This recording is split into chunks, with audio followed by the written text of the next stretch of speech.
Kung kayo guys na meron kayong gustong tapusing trabaho, tapos merong isang bulinggit na papagitna sa'yo at talagang hindi ka makakatanggi sa kakulitan guys, magagawa mo pa rin ba ang iyong compliance, ang iyong trabaho guys? Tingnan nyo nga po ako, halos gustuhin ko man na tapusin ang aking trabaho dyan guys, kaya lang meron akong isang bulinggit na bata na pinipigilan na lumabas kasi nga baka sumabay doon sa lalabas at magjo-joyride na naman. Kasi itong bulinggit na ito guys, alam nyo ba, nasanay na po kasi siya na pagka gusto niyang lumabas at magjo-joyride, alam niya na ang gagawin niya guys, kukuha na yan siya ng susi at ng sombrero niya para lumabas at siya magjo-joyride na yan. Wala talagang makakapigil guys. Pero sa panahon ngayon, dahil nga panay ang ambon-ambon, kaya nga hindi ako umaalis dito sa inuupuan ko guys, di ba?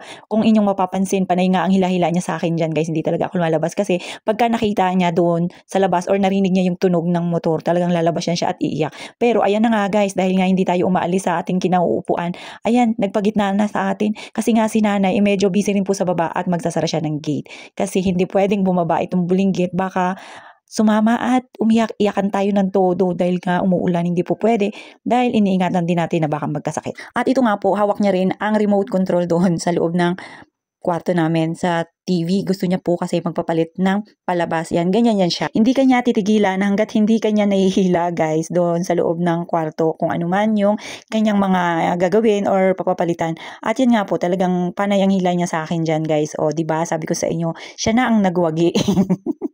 Dahil nga po manunood yan siya at hindi niya gusto ang palabas, kaya gusto niyang papalitan. At ayan nga guys, pagka nanonood yan siya dito sa loob ng kwarto, it's either lang kung sino yung available sa amin ni nanay, yan. Gusto niya habang nanonood siya, dyan ka rin sa tabi niya.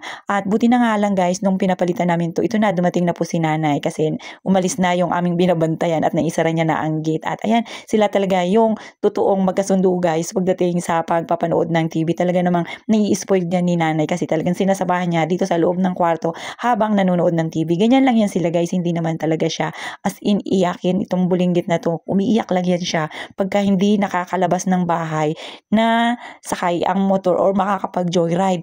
At yan nga guys, nung medyo namasmasa na siya guys, nagustuhan niya ng kanyang palabas, idiwan na siya ni nanay sa loob ng kwarto. At ayan, nagtimpla na nga po pala si nanay ng kape. Sabi ko nga po, pasabay nay. Dahil nga po, hindi pa rin po ako nakakapagkape. Alam nyo ba guys, kanina, dapat papasok po ako, iinabot po ako ng napakalakas na ulan at isa pa, medyo tumataas na po yung baha doon sa may kalsada na nadaanan ko. At ayun na nga guys, medyo nabasa po ako, kaya tumawag na lang po ako sa office para kako, iuwi na lang ako. Kasi kaya po ngayon, medyo inaantok pa nga po ako, pero gagawin ko yung aking compliance. Baka po matambakan ako. At ayan nga guys, kahit na hapon na, magme-merienda pa rin kami ni nanay kasi hindi pa po kami nakakapagluto ng aming ulam na hapunan. At yan po yung tinapay na binili ni nanay is yung buns na as in guys, mainit-init pa yan siya, kaya ayan, meron po kami ditong palaman na peanut butter na napakasarap ang pagkakagawa guys. Talagang malinamnam siya at hindi siya, hindi siya mamantika guys, kaya masarap siya.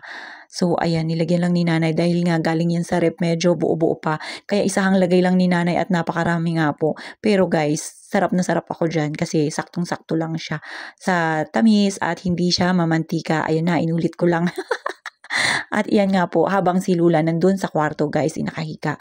Ayan, nagkape-kape na kami ni nanay. Pero ako, syempre, habang nagkakape at nagme-merienda, panay rin ang gawa ko dito dahil nga maghahapon na kailangan po matapos ko ito. At panay-panay pa nga rin po yung pag-aambon dyan. Akala ko nga guys, itapos na.